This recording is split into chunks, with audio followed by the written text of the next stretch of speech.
தமிழர்களே, இந்த பொண்ணு வந்து ரொம்ப ரொம்ப பாசமாக வளர்த்துக்கிட்டே இருந்தது. திடீர்னு இறந்துருச்சுங்க.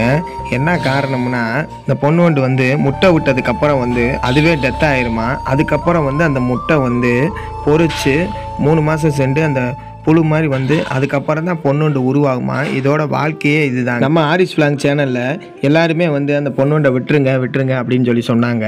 நான் அந்த பொண்ணோண்ட அடுத்த செகண்டே போய் விட்டேங்க. விட்டதும் அது மறுபடியும் என் சட்டையிலே வந்துருச்சு. அது என்ன காரணம்னு சொல்லி பார்த்தா, இந்த முட்டைக்காக தாங்க வந்துருந்துருக்குது. அதுக்கப்புறம் சரி, இதை மறுபடியும் விட்டோம்னா செத்து தான் போகும், இது நம்மளே நல்லா பார்த்துக்குவோம் அப்படின்னு சொல்லிட்டு பார்த்து சாகாத அளவுக்கு டெய்லி அதுக்கு எல்லா இலையுமே கொடுத்து எல்லாமே சாப்பிட்டுச்சு. அது சாப்பிட வேண்டிய இலைகள் எல்லாமே சாப்பிட்டு அதுக்கப்புறமும் அது டெத் ஆயிடுச்சு. ஏன்னா அதோட நேச்சுரல் வாழ்க்கையே இதுதாங்க. முட்டை போட்டதுமே செத்துரும். அதுக்கப்புறம் அந்த முட்டையிலேருந்து அதோட குட்டிகள்லாம் வளர்ந்து வரும். இந்த வீடியோவில் எதுக்கு அந்த முட்டையை புதைச்சேன்னா, அது என்ன காரணம்னு பார்த்தீங்கன்னா, அந்த மண்ணில் புதைச்சி வச்சிட்டோம்னா தண்ணி, ஈரப்பதம், வெயில் எல்லாமே அதுக்கு தகுந்தபடி இருக்கும். அதில் 3 மாதம் சென்று புழுகா உருவாகி அதுக்கப்புறம் பார்த்தீங்கன்னா பொண்ணுண்டா உருவாகும். இந்த டப்பாவில் தான் நான் வச்சுருந்தேன். பாருங்கள் எவ்வளோ கேப்பாக, எவ்வளோ காற்று போகிற மாதிரி வச்சுருக்கேன்னு. எல்லாமே அழகாக செட் பண்ணி வச்சாலும் அதோட உயிர் குறிப்பிட்ட டயத்தில் போகிறதுன்றனால போய் தான் ஆகுன்றனால ரொம்ப வருத்தமாக இருந்துச்சு. இருந்துட்டால் அதை விட்டுருவோன்னு சொல்லி விட்டுமே அது நம்மகிட்ட வந்ததுனால ரொம்ப அதை புதைக்கும் போது ரொம்ப மனசே சரியில்லைங்க. ரொம்ப வெக்ஸாக கவலையாக இருந்துச்சு. கையை மடக்கின மாதிரி அப்படியே டெத் ஆகிடுச்சு. அதுக்கப்புறம் நான் அதை சேஃப்டியாக எங்கள் வீட்டு பக்கத்துலேயே ஒரு தொட்டியில் புதைச்சி வச்சுட்டேன்.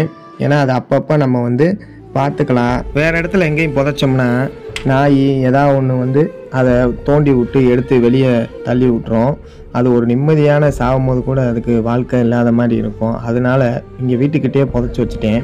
எவ்வளோ மனிதர்கள்ட்ட பழகினாலுமே துரோகமும் ஏமாற்றம் தான் மிஞ்சுது நமக்கு. அதனால இந்த வாயிலா ஜீவன், இந்த மாதிரி அனிமல்ஸ் எல்லாத்தையும் நம்ம வளர்த்தானோ அது நம்மள்ட்ட உண்மையாக எவ்வளோக்கு எவ்வளோ உண்மையாக பாசமாக இருக்கணுமோ அவ்வளோக்கு அவ்வளோ இருக்குது.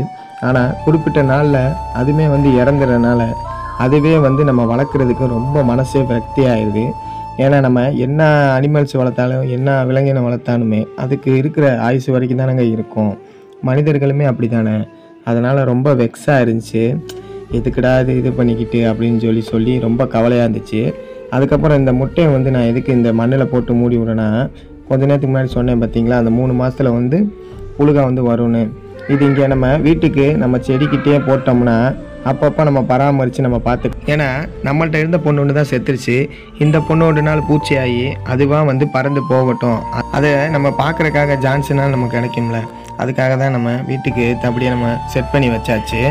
அதுக்கப்புறம் இதில் என்ன ரொம்ப பெரிய ஒரு ரொம்ப மனவர்த்தனா, ரொம்ப ஒரு கூட உள்ள ஒரு விலங்கின மாதிரி அவ்வளோ அந்த பூச்சி கூட பழகுச்சு.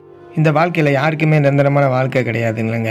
இந்த வாழ்க்கையில் நம்ம ஒருத்தரை சார்ந்து இருக்கணும், ஒருத்தவங்க உண்மையாக இருக்கணும், யாருக்குமே நம்ம உதவியாக தான் இருக்கணும், ஒழிஞ்சு யாருக்கும் கெடுதலாக இருக்கக்கூடாதுன்னு நான் சொல்ல வரேன். அதுக்கப்புறம் பார்த்தீங்கன்னா காலையிலேருந்து சாயங்காலம் வரைக்கும் எனக்கு மைண்டே சரியில்லை. என்னடா இறந்துருச்சேன்னு அது மட்டும் மைண்டுக்குள்ளே ஓடிக்கிட்டே இருந்துச்சு. ரொம்ப வருத்தமாக இருந்துச்சு.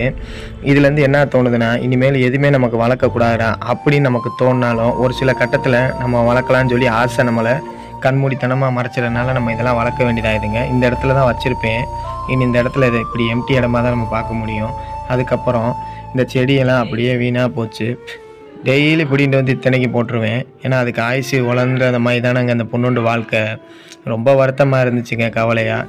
நீங்களும் இந்த மாதிரி அனிமல்ஸ் வளர்க்கணுன்னா ரொம்ப கேர்ஃபுல்லாக கவனமாக பார்த்து சந்தோஷமாக வளங்க.